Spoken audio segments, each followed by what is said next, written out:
Hey, welcome to the Promised Land podcast, where we're talking about the big three M's. How do you magnetize people to you? What's the methodology that gets them across the river to the promised land that helps them become who they need to be? And then mentor. How do you be the best mentor? And how do you find the best mentors? And I'm stoked for our guest. I'll read his highlights and then I'll share who he is for me personally. He's been in business 12 years on 100 plus live stages, 400 plus virtual events, over $150 million in sales from stage. This is Steve Werner. Hey, Steve, it's good to see you. Jase, thanks so much for the warm intro. I am super excited to be here. I love all of those numbers, but the thing that I always like to highlight for people is that what I'm really about and what events are about is connection with people. Like $150 million is great. I know that everybody likes money, but like connecting with people is the thing that gets you there more than anything else. I know we're going to be talking about how we get people to us, how we cause transformation, and then how we find right mentors. All of those have to do with connection. So I'm super excited to be here and share. Yeah, and so who Steve is for me, guys, is so I met Steve on this thing called the Marketers Cruise, and I met him and Mark together. We chatted. I was like, "Oh, this guy's cool." And then he MCs events, so we hired him to come out and MC our last event. We only had 35, 36 people there, and we had in person four people. One was already client. The other three signed up. And then out of the virtual crowd, we had a whole bunch. Our total was 25, 26%, 25% of the room, I think. And for a hybrid event, that's like unheard of. So that's a phenomenal thing. And so then Steve he helped us do our highest percentage closing ever. And then he's helping us do some stuff to make sure our next event is super profitable. So Steve, let's talk about this. Where do you, I to me, I think you really come in with the magnetize, getting people into the program. Like I think that's your sweet spot, and that's what you're doing professionally. And we can take it wherever you want. So, like, what are you seeing happen in the market, and what's your secret sauce? Like, how do you help? How do you think that you really make a difference as someone's MC with getting people to say yes to their offer? Yeah, that is a great question. I think the difference, a lot of people think of like an MC as, oh, this guy's just going to stand on stage, he's going to crack a joke, he's going to read a bio of somebody and bring them up, right? Yeah, That's the worst possible version of an MC. And thankfully for me, it's 99% of the marketplace, right? The difference is I take the time, like I went through your past three or four events before this event. I knew your methodologies. I knew how you spoke on stage. I knew how you transform people's lives. I knew your avatar. And at my core, I love helping people transform. So when I take the stage, my goal is to silently help break their false beliefs that hold them back, give them new beliefs, help reframe things in their lives, and then move them forward. A whole event, right? We've scripted events, you've scripted events. An event meets people where they're at in their pain point, shows them a new future, helps them start taking steps to get there, and then gets them in momentum. Then we show them the offer and we say, okay, you're in momentum now, but you want this big outcome and you know it's going to take a while to get there. Don't you want the right mentor to help you on that path? All the things that I do in the events, whether it's closing out a speaker, giving them the big highlights of that speaker, and then framing the next person coming up, whether it's little pieces in between those people that were in the room. I spent time with each one of them talking about, hey, how's this event impacting you? What's been your big takeaway? Tell me a little bit about that, and really getting curious about people. That's those are all the little things, but as a whole, I think, and you saw this firsthand, I'm there to build rapport and build connection and be a trusted third party mentor to highlight the person on stage, which is you, so that they trust you and so that they get the most out of the event. totally. I've totally forgot about this. So you were talking. Back when I had my personal growth company, probably back in 2005, 2006, I got hired to MC a real estate convention thing. And I really learned when I was emceeing that I could set up and pre-sell each of these speakers before they took the stage. so that their time on stage was so much easier. And with I think they had like half the size crowd, we did double the sales. And it's because I knew how to sell. So you guys, if you're at home and you're gonna ever do a virtual event, for the love of God, please get an MC and get a back of room sales team. They can double your sales minimum. They're going to pay for them. I mean, one extra sale they pay for themselves, but they should do way more than one extra sale. Yeah, for sure. How'd you get into this, by the way? Yeah, I mean, great question. I am going to back up to what you said really quick. If you're putting on a virtual event, whether it's live or virtual, but especially virtual is where I see a lot of people saying, I'm just going to wing it. People are showing up on Zoom. They may or may not be there. They might be on Facebook. They might be driving. If you have that kind of stuff in your head already, think about the style of event that you are going to run. If you're showing up with that kind of energy, you need to show up hyper engaged so that they are hyper engaged, and you need to take it seriously. Yes, virtual events are cheaper to run, but you have more responsibility to get engagement. Having an MC takes the weight off of you, helps build engagement, and I promise you, like, I'm everyone that I've worked with, I have 10x'd at least their investment in me because I help them script the event. Bring that energy. And like Jay said, having somebody to do sales, if you're trying to do sales and talk at the event and manage all the things in your head and MC and talk to people, like you probably got stressed out just listening to me, right? I mean, Jase, you've People seen have, this. yeah, people have no idea how much work it takes. And if you're leading an event, you guys, you need to only have the responsibility of leading the event, ideally. Everything else gets handed off to someone else. Like it's back when we did a bunch of in-person events. I'll never forget, like the hotel staff would come in the morning for some reason with a contract to be signed or asking for money or something. And it's so jarring right before you're about to hit the stage. You have to control your energy as the person running the event, and that is part of what we do. We protect your energy so that you can be in your zone 100% focused on moving people and transforming their lives. I can take on a lot of the negative energy. I can take on stuff from the audience when they're like, I don't know, like, and all that uncertainty, and keep you in your zone. It's it is magic. Events are magical, whether it's virtual or live, and there's a lot of little pieces. And I think it's so the call I get, and I know you've had this conversation with people all the time, is like, we're going to hold an event. I thought it was going to be so easy. We're 4 weeks from the event. I haven't sold any tickets. I have no idea what's going on. We're 100 grand into this. And it's like, yeah, it's a lot. People think like, oh, I'm just going to, it's Field of Dreams, right? I'm going to rent the space. They're going to show up, or I'm going to put it out to the universe. They're going to be there. There's so much that goes into it. Speaking of which, don't you have a similar story to Field of Dreams? I have a lot of them. Your Uh, your first event. So Steve, yeah, when he was emceeing our event in San Diego, we went to dinner and you shared this story about your first event in Vegas. Can you yeah. okay to tell that So, on a podcast?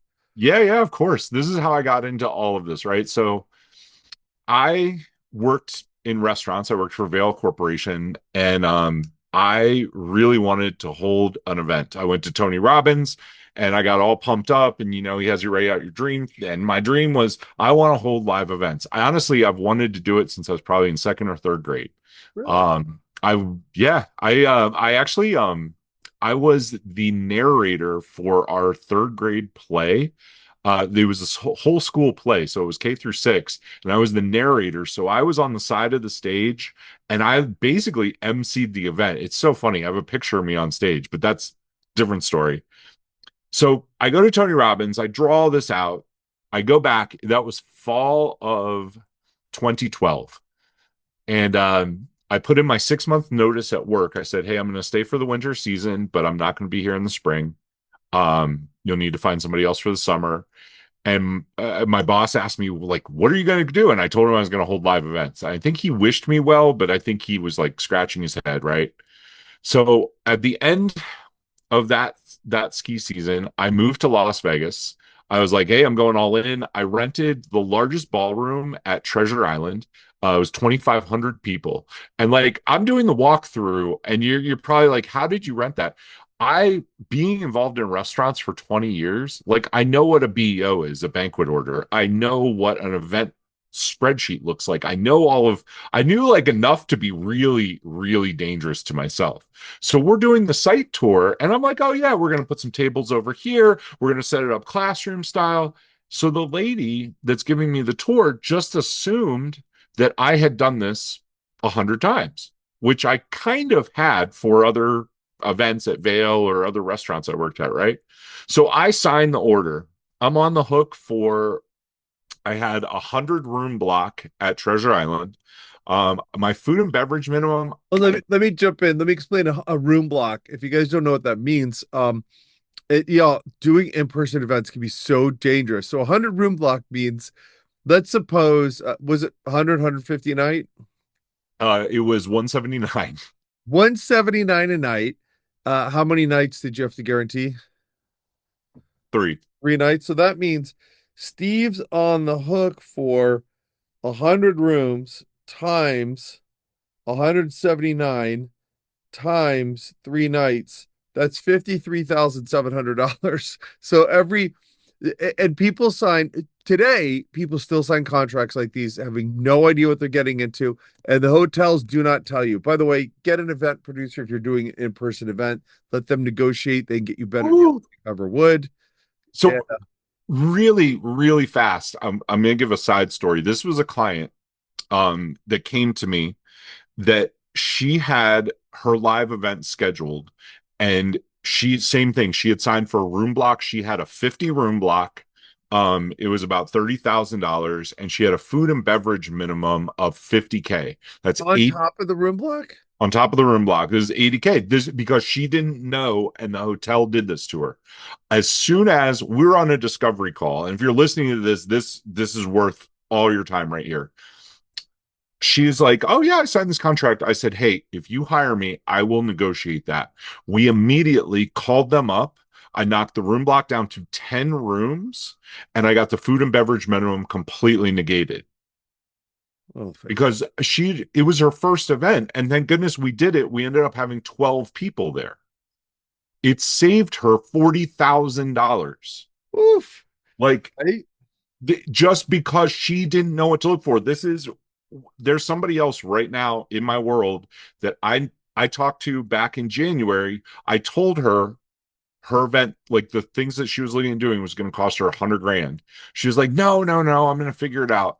Right now, she has 3 people sold coming to her event. She's on the hook for 60K in event costs because she didn't know how to negotiate and she didn't want to hire me. She was like, I got it, I got it, I got it. Okay.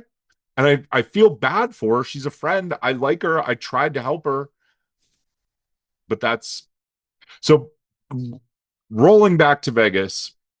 I signed the contract and I immediately, and it was all Field of Dreams. Tony Robbins, if you build it, they will come. And I was like, cool. Well, I don't know what to hold an event on. I know nothing about sales or marketing. I was like, cool, I know restaurants, so we're going to do a restaurant event. I know a bunch of chefs. I know some like management people. So I had a great list of speakers. I have no idea what they were going to talk about. What was the outcome of the event? You're going to run a restaurant better, I guess. Were I you paying these speakers? no, Okay. no, no, no. So that's one thing you did right. Yes, they were all friends of mine, and I said, "Hey, come to Vegas. I'll pay for your flight and hotel. I'll get you all set up for the weekend." And of course, I'm like, I'm waiting to book my flights. So we get a website together. I hired the website off of Fiverr. I'm pretty sure it was somebody local in Vegas, 10K, right? So I moved to Vegas. I liquidate my 401k. I have some savings. All in all, I think I had 60 or 70 grand to my name. And I was like, this should easily last me like a year and a half. Well, I'm thinking like restaurant mentality. I have, a couple $100 in like groceries and like no costs. Well, as soon as I start putting together an event, money starts flying out the window. And I have no idea what to spend money on. So I'm like paying to be on, I did local radio. I did, which was hilarious because they're like, hey, you're holding this event. Like, I was like, yeah, it's all about restaurants. Like, you should come down. And I'm like telling restaurant stories. It was horrible. Um, Spent money on a If it web. makes you feel any better, when I lived in Vegas, I can't remember what trade show magazine was, but I took an ad out about being a keynote speaker in it, and I got crickets from it. It's just you guys, the advertise. I think for the right thing, local advertising can work. In general, I'm a fan of directed marketing, not advertising. And every time I've advertised, it's just been money thrown in the toilet.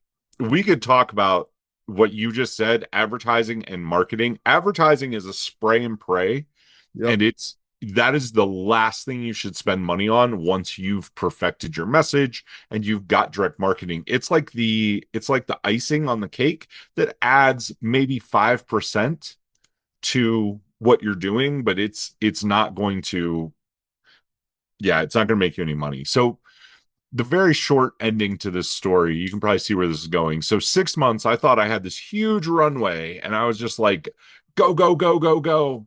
Well, go, go, go means spend money, spend money, spend money. I got down to, we were about 6 weeks before the event, and I actually, the worst advertising that I did a spinny sign on the side of the road. Me, and I signed up two people, and they thought they got free dinner. I'm pretty sure they had no idea. I had to refund them. Um, Obviously, Wait, but so, wait, where was your spinning sign? Sahara. Were you Uh, just like get a ticket to an event, spinning sign? Yeah, no, it was a restaurant show. I got somebody. So what happened is I went to some local meetup marketing thing, and they were like, "Spinny signs work great," and I was like, "Cool." And they were like, "It's $100 to do it on the corner of." It was over by Las Vegas University, UNLV. And I was over there, and it was a corner of a Lowe's parking lot. It was over by the mall. I don't even know if that mall is still there. But I did have people stop, and they're like, "What's this restaurant show about?" And I would give them a 30-second pitch, and like they'd be like, "Oh, thanks." But then this one couple was like, "Oh, that sounds really cool. We'd love to come." I was like, "Sweet." So like I had a square swipey thing that plugged into an iPhone, and I swiped their card, and I was like, "This, it worked." I Um, made two sales. yeah. 2,498 to go. So anyway, we're 6 weeks from the event, and the lady calls me, the head of banquets that I had signed this contract with, calls me, and she had called me a couple times before just to touch in, and I had just bold-faced lied. I don't recommend doing this, but again, that you like, I just did what Tony Robbins said, act as if, right? And I was full of swagger. Let me tell you, like I was just like, yeah, it's fucking awesome. Sorry, it's awesome. Like we're We'll going. beep that out. Like I was full on, like I did that every morning, right? I'm in the mirror, I'm like getting all jacked up. Well, then this lady calls, and she's like, "So, we're looking at your room block. Your room block closes in a week, and or maybe 2 weeks, I don't really remember, but she was like, and you have zero." So let me explain to everyone listening why this is important to her, what that means. How much was your room? Like 100 a night? So, 179 a night. so her job is to, depending on the size room you get, they want you to guarantee a certain amount of rooms because the real money for them isn't in the hotel room, the meeting space they rent you. It's in people staying there and then people eating there and playing in the casino. So she's thinking there's 100 different groups of people coming, 100 rooms. So there's 50,000 in room revenue plus how much they'd spend in the other restaurants and casinos. Were you on the hook for BEO? What was your minimum on Oh food? yeah. I want to say it was 100. It was like, 100,000. yeah, So I mean, all in all, the total contract value, because we're getting there, total contract value was 200 and like 240 something.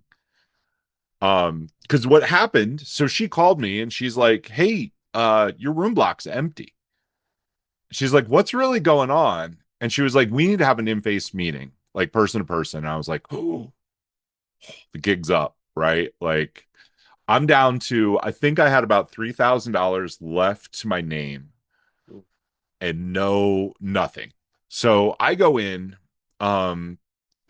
this meeting, and I had some friends that I was so blessed to meet, that I met through a local networking group, and they were successful entrepreneurs. They had had some exits.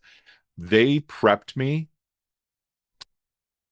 for the meeting. They were like, you just got to be honest, and like you got to take it on the chin. And they were like, just tell her like you have nothing. So I went into this meeting. We go down Treasure Island. They went with me. I go into her office, and like, I'm just like, I'm like, hey, I thought I could sell it. I couldn't. I'm really sorry. And she was furious. And she was like, luckily, there's somebody else who wants the space for the same dates. She's like, but that doesn't get you off the hook for your 240 some $1,000 contract. And I just was like, oh, I know. And I was like, here's the flat, honest to God truth. I have no money. If you want to sue me, you can. You won't get anything. And so like she leaves the room and she comes back in and she's like, here's what we're going to do. We're going to tear up your contract. You are never allowed to hold another event at Treasure Island. Like, we don't want anything to do with you. We're going to blacklist you, blah, blah, blah, blah, blah. Funny story. I did hold an event at Treasure Island a year and a half later. Um, Different. Maybe someday we'll get to that story. But she let me out of the contract. So if you're listening to this, we're going to get to the moral of the story here, because Wait, this, hold on. Could you imagine being Steve, you guys? Like you you had to be pit. Although I gotta say, when I went through the recession, not to get too far afield, but like there's sometimes there's a real beauty of having no money because it's like, go ahead and sue me. What are you gonna do? Right? Which I think sometimes there's a part of that for me that looks at, okay, when I make a ton of money, I can't use that if someone sues me or something goes sideways. Like if you want to negotiate on your taxes, do it when you're broke. Don't do it when you're making a ton of money, because when you're broke, you'd be like, this is all I got. So yeah, yeah, that's, something I got to work on there. I just saw. if you're listening to this and you're like, there's two conversations in your head, right? This stuff doesn't work because so many people buy any kind of personal coaching, whether it's starting a coaching business, starting a gym business, starting a meal prep from home business, whatever it is. So whatever it is that you're like, I have this thing and I want to do entrepreneurship. Entrepreneurship is the hardest thing you will ever do in your life. I want to scream that from the top of the mountain. If you go in with that expectation, which I did not have, I had this, you know what, build it, they're going to come. And they didn't. My friends that I met, which I'm so grateful for, sat with me at the Frog Bar. And I had a hot fudge sundae and a Manhattan.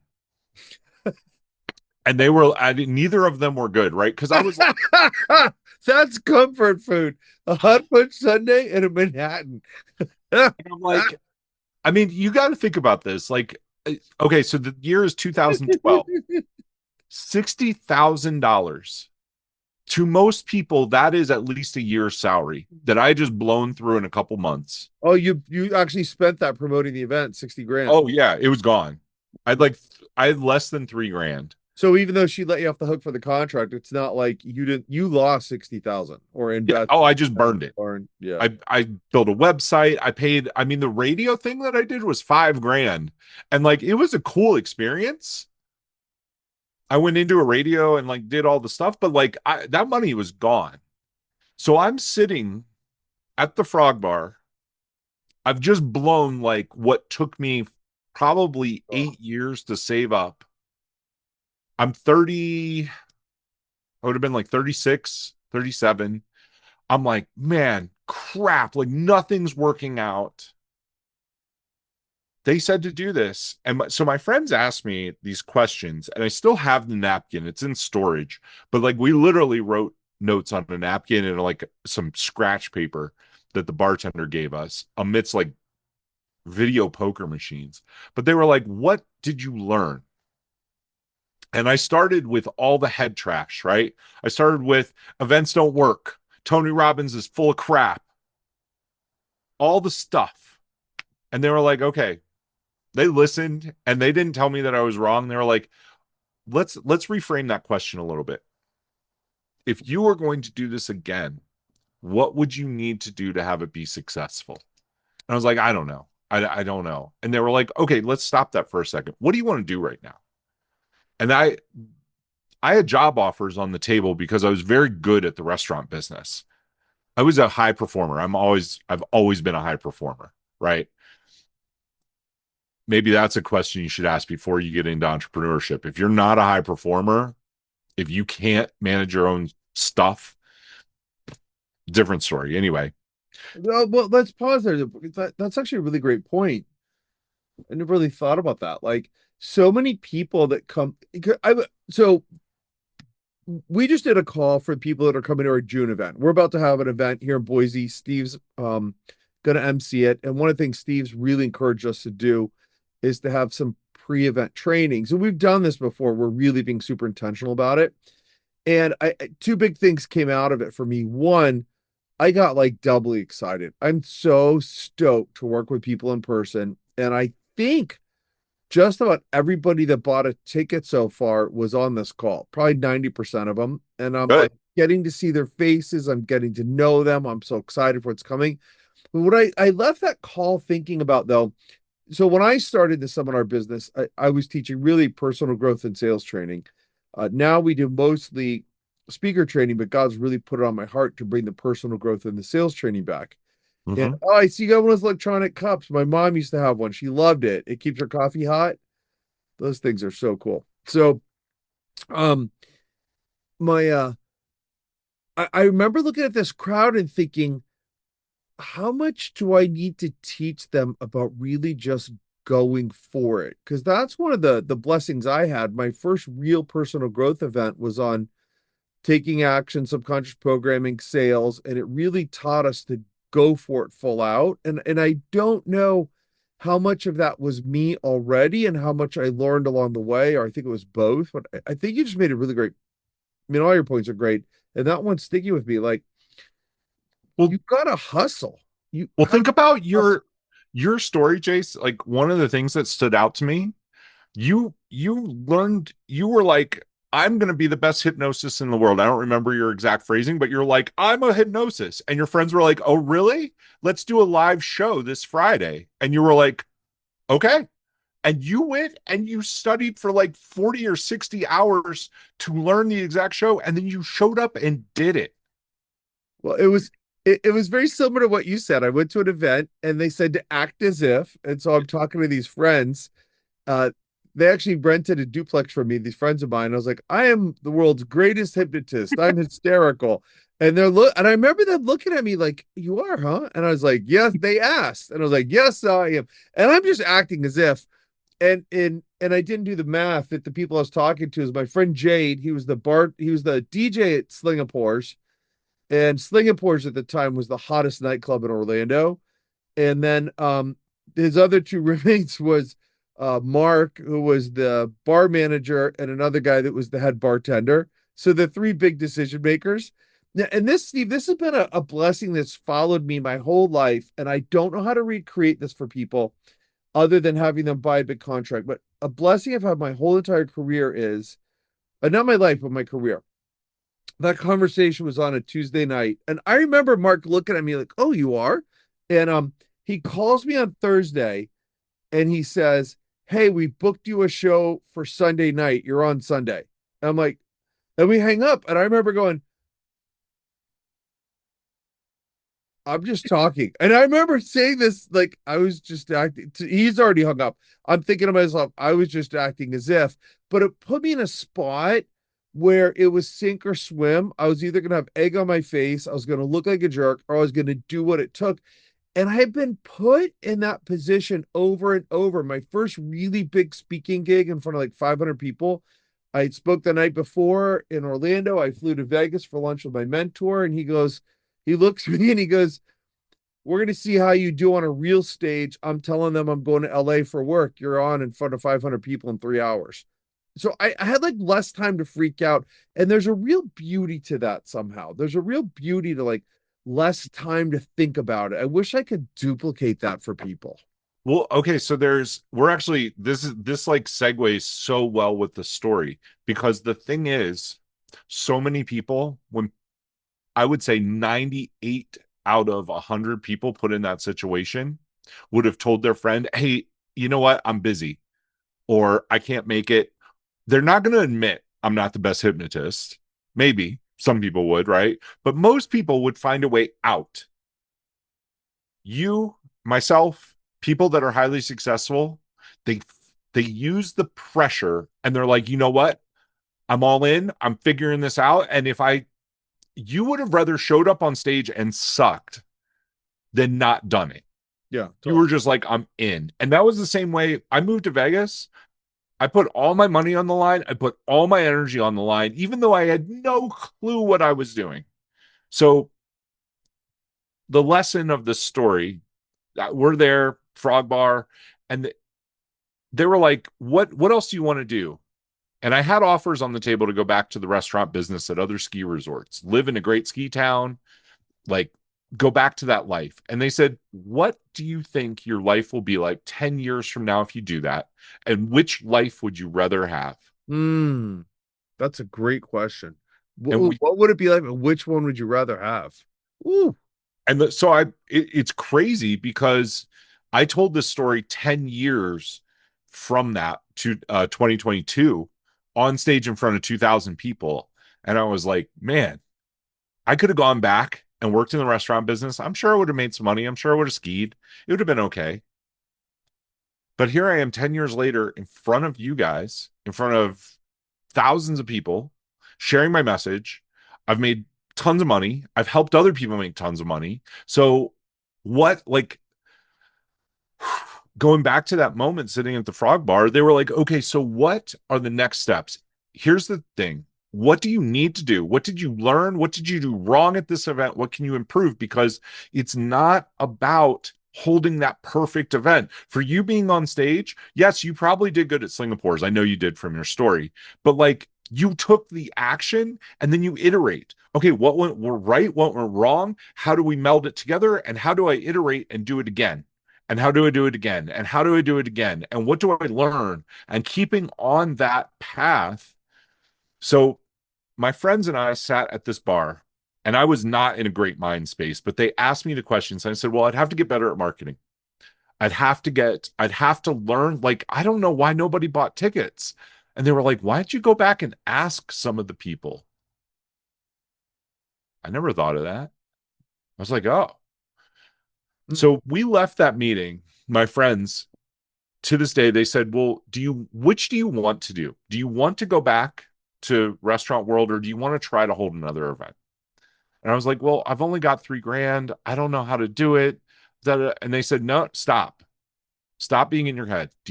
Which do you want? Man, you I have said, great friends. Those are good friends. they're still my friends to this day. They were like, what do you want? I said, okay, I want to do this. And they said, okay, you can live in our casita for 3 months, 90 days. You have to hold another event. I don't care how big the event is. I don't care what you do, but you have to hold an event. And we had outlined like I think there were 6 or 7 things on the napkin, but it was like I need to perfect messaging. I need to figure out how to get speakers that will get people in the room. I need to figure out how to sell tickets. Like all the things. They helped me clarify. So from there, they were great friends because I was like, okay, I'm in. And they said at the end of 90 days, you know what? Restaurants will still be there. Restaurants aren't going anywhere anytime soon. Like you can go back to that life, but if you really want this, you put in the hard work and you just got like if you think about I compare it to Rocky, I just got knocked the crap out. Like I just took a haymaker, but I can learn from it and the only way that you fail is if you quit, Yes. right? If you can take the punches and you can get back up, you will survive. So I was like, okay, it sucked. And it's nice to look back. I can say that it was a fun story or whatever, but I will tell you it sucked. I had a storage unit outside of Denver with like all my snowboard and ski crap in it. Everything else was packed in my car at a 2001 Toyota Celica that somebody ran into in the ski parking lot and like ripped the front bumper off. Like my life did not look good to anyone, and it was not fun to live. It was kind of fun because it was like I'm living in this place. I'm trying to learn all this stuff and I love learning, but it also sucked. So I went to the library every day because I didn't have, maybe not every day, but I didn't have money to buy books. I didn't have the stuff. And luckily, I landed on this audio cassette program by a guy named Dan Kennedy that was called Butts and Seats. And if you're listening to this and all about events, I'm going to tell you the bullet points. It was like 4 cassette tapes. Basically, he said, go flyer local businesses and do donut drops. If you don't know what a donut drop is, you go into a business with a dozen donuts and you look for the office manager. You say, hey, my name is, I'm here to give you guys some donuts. It's going to buy you 30 seconds. It does not work like it used to either. This is actually, it got stolen from, or borrowed, we'll say, from medical sales. So that's what I did. Dan Kennedy said, focus on dentists, chiropractors, or med spas. So I was like, dentists. He said, find speakers that have written articles and offer to put them on stage. If they wrote an article, you know that they're writing something that somebody wants to hear. They're going to come speak for free because they want publicity. So I went to South Point Casino. I rented a much smaller room. They required a $500 hold for it was a small air wall room. Max seating, this is great actually. Max seating was 60 in classroom style. And yeah, so then there's so many fun points to the story. I printed off, I found Krispy Kreme donuts, did a buy one dozen, get one free for locals in Vegas.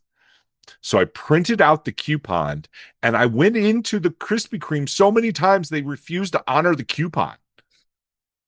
Because I would go in. So this was my plan in the morning. I would get up, I would go for a run, I would come back, I would do a little bit of studying, and then I would go to Krispy Kreme. My goal was to be at the office between 11 and noon because that's when they have a break before they go on lunch.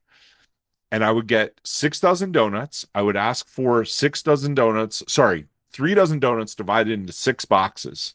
And then I had a list of all the dentist's office in Nevada, not Nevada, in Las Vegas, organized. I sorted them by number of Google reviews.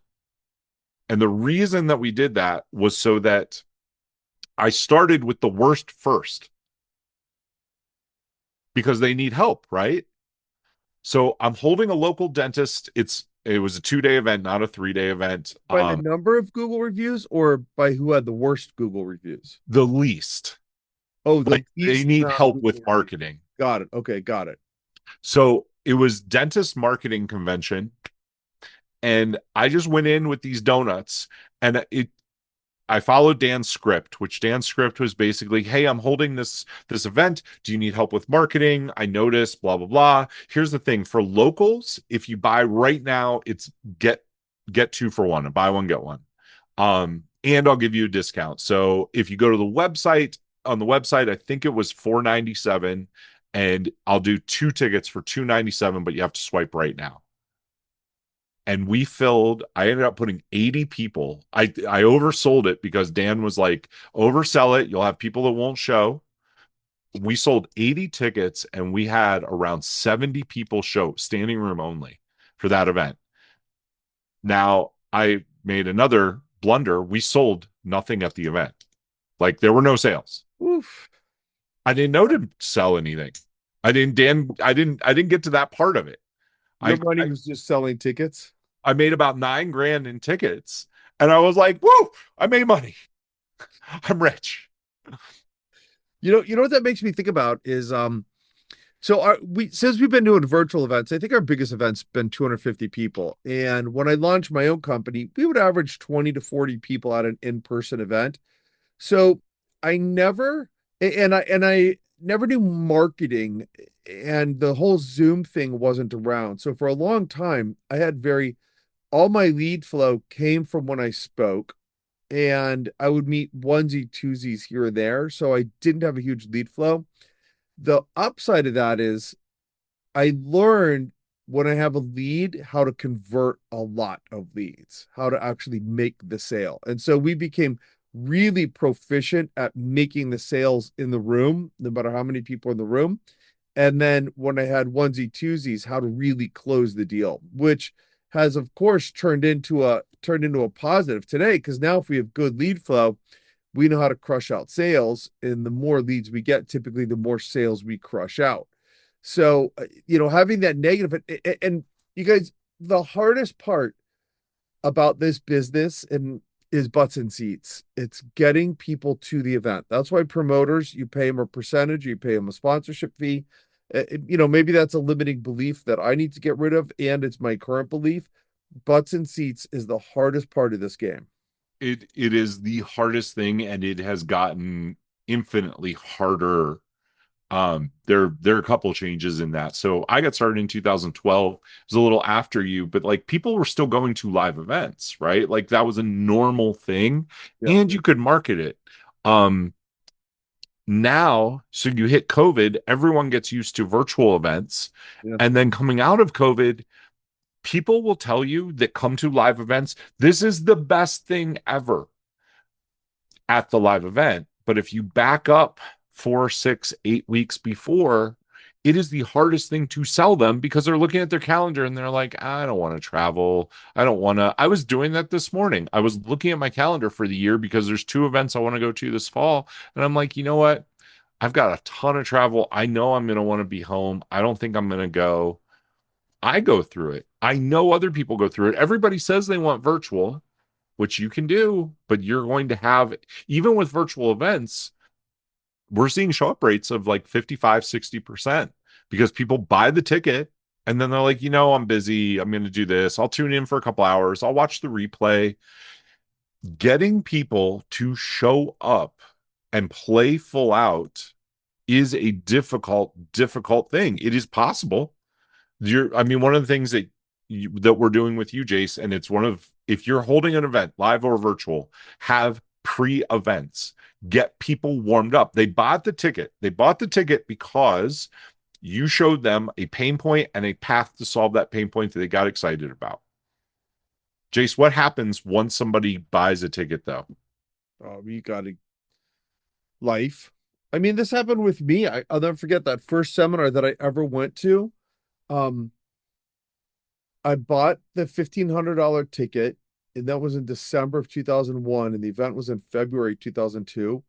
And did I ever tell you this story? I never, I used to be a flight attendant. And so, for me, you just fly for free. Like I didn't realize flights get more expensive the later you wait.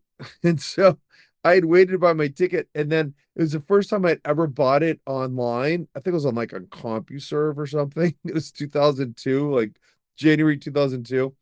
And I booked it for the wrong day. I booked it to fly out on a Saturday. I was supposed to fly out on a Friday. I don't know how I botched it. I remember clicking the little box. I remember booking that ticket.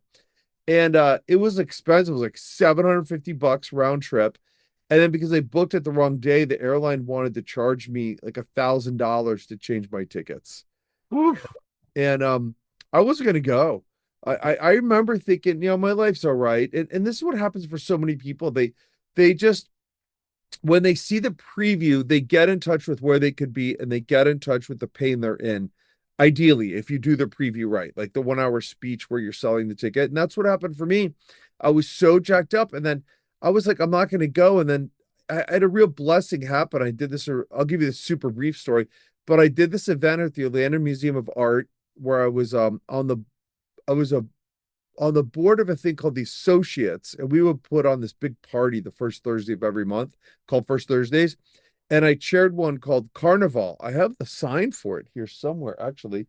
And the theme was Carnival, and it was about um Brazil Carnival and then also Mardi Gras. And so I did it to the nines. I had a Brazilian band there, I had a Zydeco band.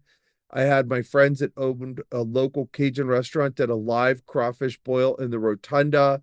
They sold Cajun beers. I had stilt walkers from Universal Studios. It was like the biggest one they've ever done. There was so much buzz that was about it that they did overflow tents outside. I got big gobos that put the logo on the museum. And then you know those things they have at car dealerships? It's like a fan goes up a windsock and it's a guy and Yeah, it's like this. flies all over the place. And I got some of those donated by a car place. And it was an amazing event, made a ton of money. And I was cleaning up. And you guys, there's a real blessing in heartache and heartbreak. And this is part of what we need to do in our presentations is give people these moments that catalyze them to take action. But I really wasn't going to go to this event. I'm like, my life's fine. I'm not spending an extra $1,000, blah, blah, blah, blah, blah, blah, blah. So I understand how that happens for people that they lose their momentum. Um, but I'm putting this sock thing away. I remember clearly I'm squatting down, I'm putting this thing away, and I'm like I like to take inventory of big moments in my life. And I was like, I was looking around, I was like, who do I share this with? This is the greatest thing I've ever done in my life, like planned out.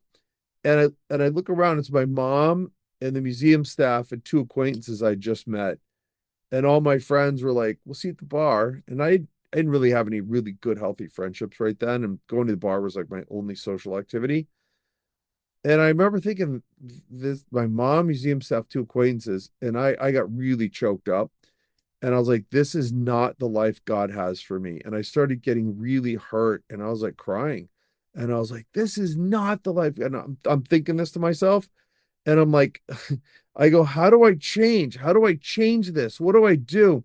And this little voice goes in my head, this little voice goes, well, you bought a ticket to that event. You might as well go. And I was like, holy crap. And I don't know if I would have gone to that first event if I hadn't had that pain at the museum, if I hadn't been aware of how much my life sucked compared to where I wanted to be. And then I paid the extra $1,000. And an interesting thing happened, Steve. And this is, we're talking about having people actually use your material. This is where I really learned the value of paying more. So, I bought the ticket for $1,500. I bought my airline flight for $750. I pay another 1,000 to change my flight. So now I'm into this thing for like almost 3,500 bucks. And I fly to Vegas and I'm staying with this guy. And I knew him from this running and drinking group called the Hash House Harriers. And like we all have nicknames and stuff. And he's like, hey, let's go party. It was a Friday night. I fly to Vegas on a Friday. I'm like, dude, I remember saying to him, dude, no, my life is on the line. I'm going to this thing tomorrow. I'm going, and I would normally not turn down a party back then anyway. And I went to sleep early on his couch and I showed up the next day like this has to work. And it had to work because I saw how desperately I needed it and I'd paid $3,000 for it. And like I was so committed that and I've since learned a real master gets value out of anything. And I was so committed, I think my life would have changed no matter what that guy taught. As And long as it worked, right? As long yeah, as like like he gave you something of value. yeah, the training was fantastic, but then I paid more, and then I had the emotional oomph to go for it. Which, if you want people to really get a lot out of your stuff, when they pay more, they're more committed. The Yeah. freebies are not committed. The interesting thing happened on the way home. I'll wrap it with this story.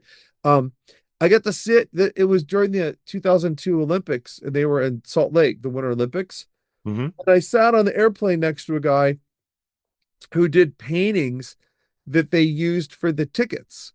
So I actually met this really interesting guy, and I was in a different place. So I'm open to miracles and stuff happening. Just had my first big personal growth event.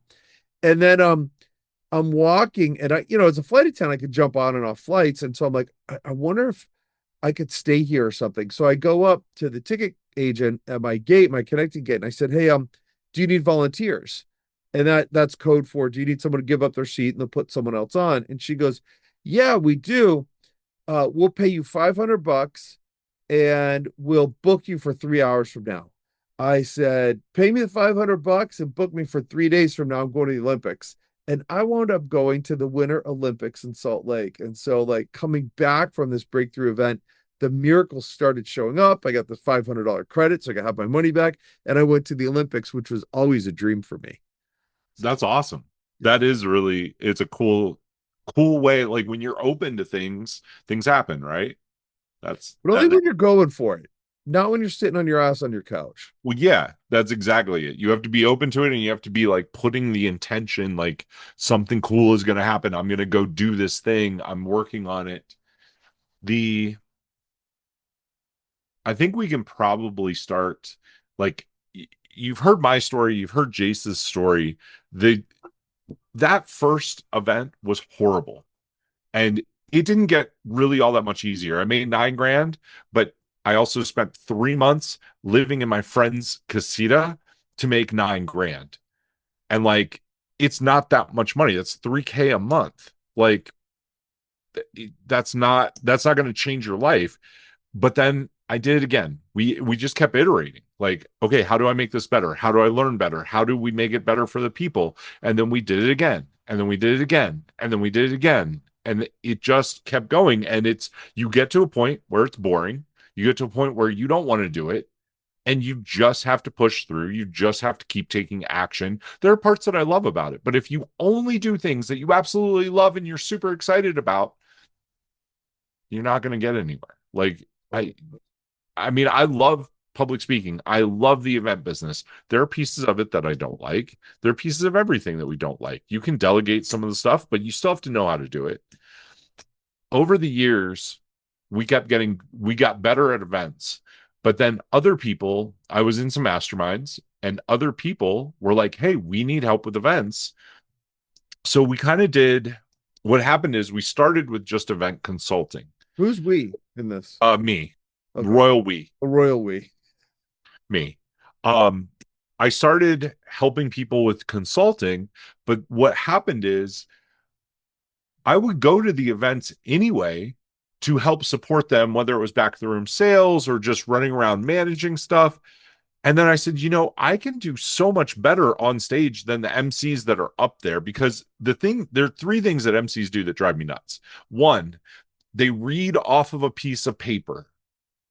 If you're reading intros and outros off of a piece of paper, it sounds like you're reading off of a piece of paper. Two, they don't use like the MCs at these events were literally just, okay, wasn't that great? Let's give them a round of applause. Okay, up next, we've got. That does nothing to change the state of the people in the room. The reason that you want to have a live event is to change people's states, get them into a different place. You want them to be uncomfortable. You want them to be raw. And you want them to be excited. And you have to do things. The MC's job, you can do that. That's what we're there for. So MCs that just move from one speaker to the other are horrible. People that just read off a piece of paper, horrible. But a lot of times, they're not horrible, but that MC job is horrible. Your job is to change people's states. Um, and I could do that. So I started MCing. It also allowed me to help. Jase, you've done a ton of events. You're great on stage. When people are first holding events, they go off the rails so much. They go over time. Like they're supposed to be talking about, like framing a pain point and how to move forward. And they go so far off the rails, they're like in the Amazon somewhere.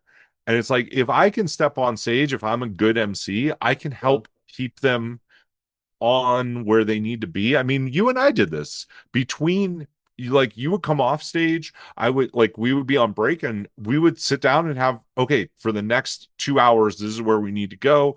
Tell me what's going on with you. And like I can contain energy and make sure that we're going in the right direction, that we get sales. That's the whole point. Yep.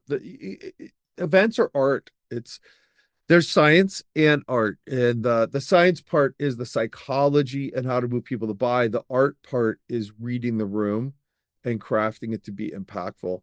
So, you said something I wanted to tag on to. Well, I want to segue to talk about some of your magic stuff to get people to buy at events because we've talked about the challenge of events. Here's the beauty of events, guys. If you can get people to an event, whether you're hosting it or guest speaker, especially a 3-day event where they bought a ticket, that is your best crowd. Oh, this is what I wanted to say. if you're ever, because you talk about MCs, one of the things I hated when I would speak at a bunch of live in-person events, and it's still that way today for virtual. Typically, if you're speaking on someone else's virtual stage, you're probably selling a $97 ticket to an event, or you're booking discovery calls. Maybe like lately, we've been selling a $497 ticket.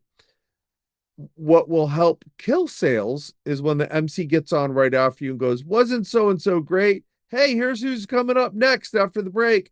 And then they totally take people out of the buying state. So, what you want to put in your contracts, especially in person events where you're doing a table rush or people are going to sign up on their phones, you want to say, I'll send people the break. And you want to do your thing, do your sale, whether it's an opt in for a free report, it's booking a call, or actually buying something. You want that to be the last thing they hear. And you say, okay, guys, we're taking a 10-minute break. Be back. This is a registration break. Get this taken care of right now. And then in an in-person event, you say, I will meet you at the back table. You go to the back table and you keep your microphone hot. You talk to the sound people ahead of time and you say, do not play music. Keep my mic hot during the break. And so you answer questions. And chances are people will have good questions that could help you make more sales. So you want everybody to hear it. Like maybe if you forgot to say you could bring your spouse for free, or a business partner for free, or a discount. Or, if there's a question you really don't want to answer, you just turn your mic off, you answer the question, you turn it back on. And that also tells everybody in the room, you're still over there making sales. So it keeps it conscious. So they keep drifting over to that sales table. And a virtual event, sometimes some speakers are really nice with this. If there's a break right after you, they'll let you just do Q&A during the break, which is gold. And you go, look, you can ask me about the thing I just offered or anything having to do with your realm. So if it's me, I would say, hey, you guys can ask me anything you want about the event or anything with speaking, sales, putting together your coaching programs. And so if they ask you about the event, great, it's event specific. But anything they ask you in the realm of coaching, do your best to answer it, give them a great answer, and then go, hey, we're going to cover that deeper at whatever that next step you want them to take is, whether it's a free report or an opt-in or buying a ticket to the event. Oh my God. And then you have a chance to keep reclosing. So as best you can, put that stuff in your contract, because MCs that just get up there and they're like, yuck, yuck, yuck, yuck. Like, like That's they don't even understand the point of the speaker is to sell, not to be, you know. that is, I mean, that is 100% what we're on the same page. You've probably heard, I mean, I know you know this, but like the intro, whoever intros you coming on stage, this is why people now have like 3-minute videos of showing all of their highlights. If you are set up professionally coming on stage, people are framed differently. If it's just somebody saying, "Oh yeah, this person is great," da da da, blah blah blah blah blah, welcome to the stage, Jase, and you clap, or "Hey, this person is a world-renowned speaker. He's changed the lives of more than 100,000 people. He's helped do more than $100 million in sales." He's like, you start to frame somebody, the audience is going to have a different reaction, and the same thing goes for the end. And MCs don't understand that. The third thing that really bothers me about MCs, because I said there were three, is that MCs make it all about them. It is never about me when I am on stage. I'm not going to tell you to go to my social media. I'm not going to tell you to follow me. I'm not going to tell you to come get a picture with me. My job is to support your sales. Yes. That is my job. Yes. 100%. Like, and that, no, MCs don't say that. Instead they say, "Oh, I'll raise the energy, I'll bang around on drums, I'm great, I have this many I'll social." bang around on drums. Oh, it drives me insane. But But especially when you talk locally, um, who normally is the MC at a local event? The attention grabber, the right, person who thinks they're funny, the person who thinks they're a great speaker. And so they want attention. And so they bring the attention to them. And side note, when you're working with amateur MCs, never tell them what you're going to talk about, because they'll tank it. yeah, they'll talk about it. Oh, they're about to talk about this, and then they'll steal your thunder because they want the attention. And then what what other really oh boy, we're really just ranting on MCs. What other ineffective MCs do when they're sharing in the room and person A goes, "Oh, here's what I learned." They'll go, "Oh, and that's so important," because they'll restate what everybody just shared. Someone shared it. They don't need you to restate it. They just shared it. Why are you restating it? Just get to the next person. Keep the energy going. So, what one of the ways to get around amateur bad MCs is what Steve just mentioned. Have a professional intro video. They are worth their weight in gold. Plus, who has intro videos? Professionals, real speakers. It makes the audience think you're real when you have an actual intro video. It could be your first time, but if you have an intro video, this person's pro. Plus, it says the exact right words. Boom, you're going to be golden. And if you could put anything funny into it, you can gauge how good the audience is at laughing by seeing if they respond to your video or not. It gives you a barometer on them. But intro videos are fantastic because it's the perfect introduction every time. It's great. So I cannot not, it just, I recommend it so strongly. Get an intro video.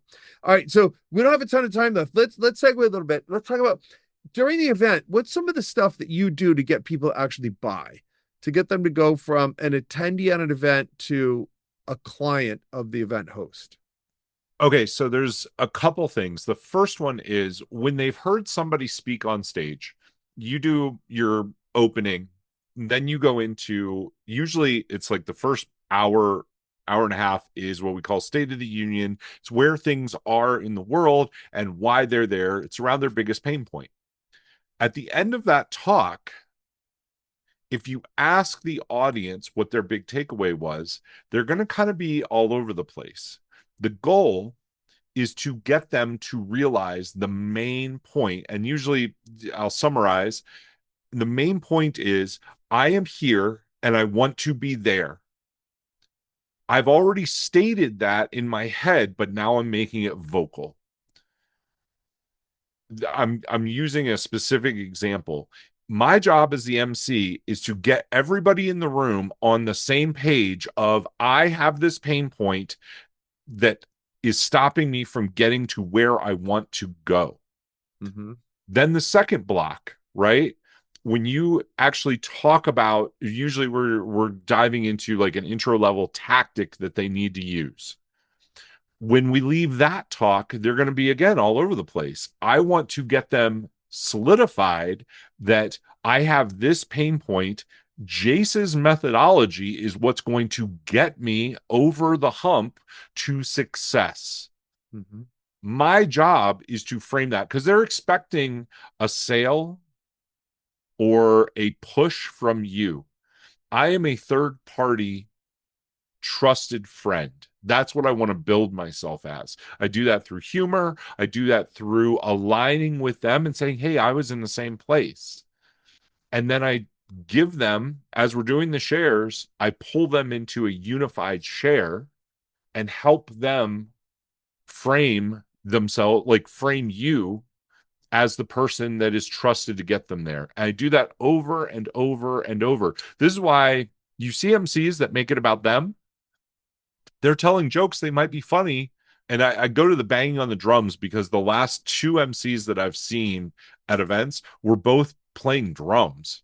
And like it's I get it, it gets the energy up, but who cares if people's energy is way up, but it's not linked to I need to take action or Jase has the thing to get me where I want to go.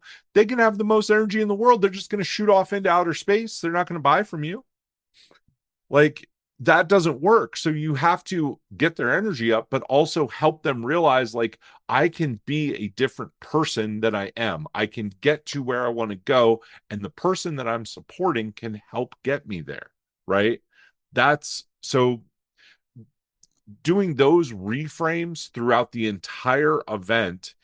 And it all comes down to preparation. I need to know, to your point, if you tell me, hey, we're going to help this person um, build their core speech, right?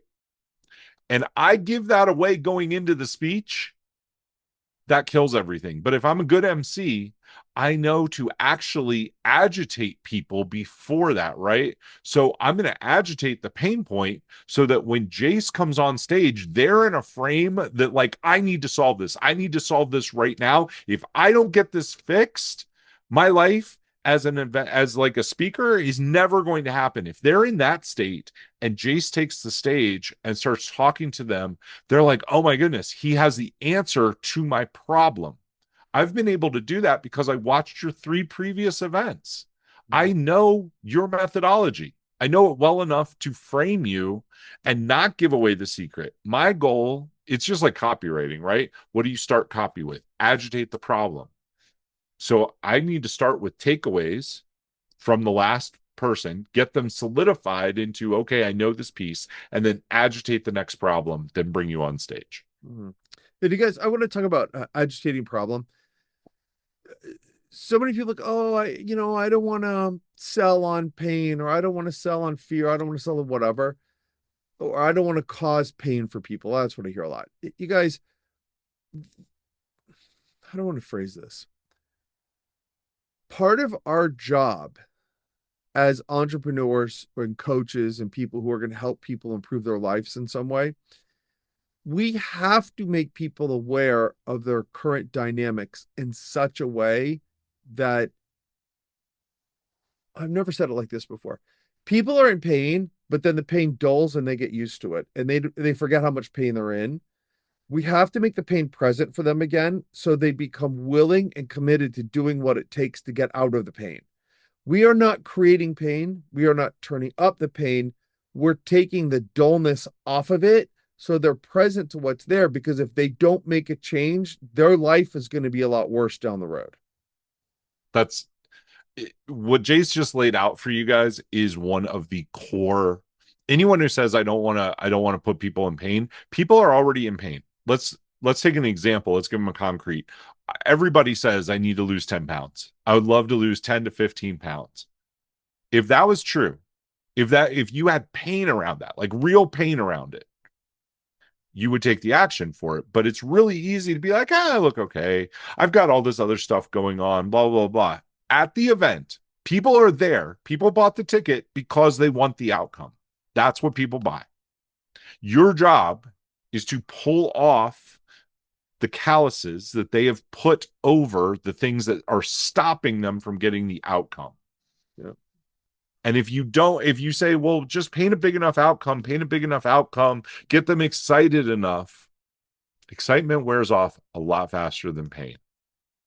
And as much as we think about the last things that you bought, you might have bought something out of excitement, right? It's really easy to go on Amazon. I'm going to buy this, whatever, right? Wizamadoo widget. And it shows up, Was you unpack the box, and you're like, oh, that was great. I bought the thing. It goes on the shelf, you forget about it. But then you have a pain, a serious pain. You're going to think about buying something. You're going to research the things that you want to buy. It's going to show up. You're going to use it in a way to get you out of pain. We spend more time and money than anything else getting out of pain. If you put people in pain, if you help them unpack their pain and solve their pain, that's where you make money and you actually transform people's lives. Nobody transforms their lives by having a dream by itself. Mm. Yeah. So for me, to your example of weight loss, I was thinking about that too. So I'm on a journey of health right now. And I remember years ago someone saying, look, if you carry a lot of weight for too long, your knees are going to wear down. And sure enough, one of my meniscus is totally gone and my knees do hurt. I've got high blood pressure and I'm working on all that now. I wish someone had have reached my heart and soul in such a way 30 years ago that I really would have committed to my health then as opposed to waiting till now. And so I think what we have to do is reach them. And then I now we're going to kind of a little bit of methodology, but I think when we're coaching people, guys, we've got to get them so out of their mind committed to change their life that they're willing to do whatever it takes without knowing what it takes. And then something that's happening in the market now is we need to offer breakthroughs as a part of our methodology so they can actually break through and get it. Well, that we're It's not in the tough. we're not in the information stage anymore. 20, 30 years ago, it was information. That's what people sold, right? You can now learn anything. If somebody who wants to learn to lose 15 pounds, you can go on YouTube and you can find a diet, you can find a workout routine, you can find a meal planner, you can find all the stuff. Nobody needs more stuff. What they need is a commitment to use the stuff. How do you get people committed? Pain. Jase, I'm going to use you as an example. Baby Jase just turned 1 years old. Yeah. Do you want to play soccer with him when he's 12? Hmm. That's why I'm in this. You need your body to be in shape. I mean, we're both around 50. Like our bodies aren't getting any younger. I saw my dad when he was 60 have to use a walker. Hmm. Then he was because his health went downhill and he was overweight. I saw him not be able to get out of a chair and then basically live with a nurse taking care of him for the last 6 years of his life. You think about that. If you put that picture Hmm. front and center in your mind's eye, one of the people that I saw had this. They used a program to age themselves, and they put pictures of themselves old and out of shape all over the place to be like, I am not doing that. But that's you have to create pain and so that you run away from it, right? And you should have a dream too. You need both. But the Yes. pain is where you get I am not doing that. I Yes. am Yes. right. They say that you're gonna get a seminar one way or the other. You either get the seminar you choose and pay for, or life's gonna give you a seminar, and life's are always more expensive. And so my point is, if we actually care about people and we're committed to our mission, we've got to do that for people. And talking about what we sell from stage and what you sell, we there's so much just your story that you shared about just that first event and be on the hook for 200,000. Thank goodness they let you off the hook, but you still lost $60,000. If you had the right coach back then without having to do it on your own, you could have maybe made money on that first one, or at least saved a ton of money. And so with us, Steve, I've seen people bomb speaking, and they're not just, they don't speak anymore. I've seen so many people go out of business when they bomb speaking. And I think it's because emotionally it's devastating to have 100 people say no to you all at once. Well, it's man, it it is it's not just them saying no. The reason fear of public speaking is the number one biggest fear, which I think it's funny because you have to reframe it. It's never been a fear. Well, it hasn't been a fear for me for as long as I can remember.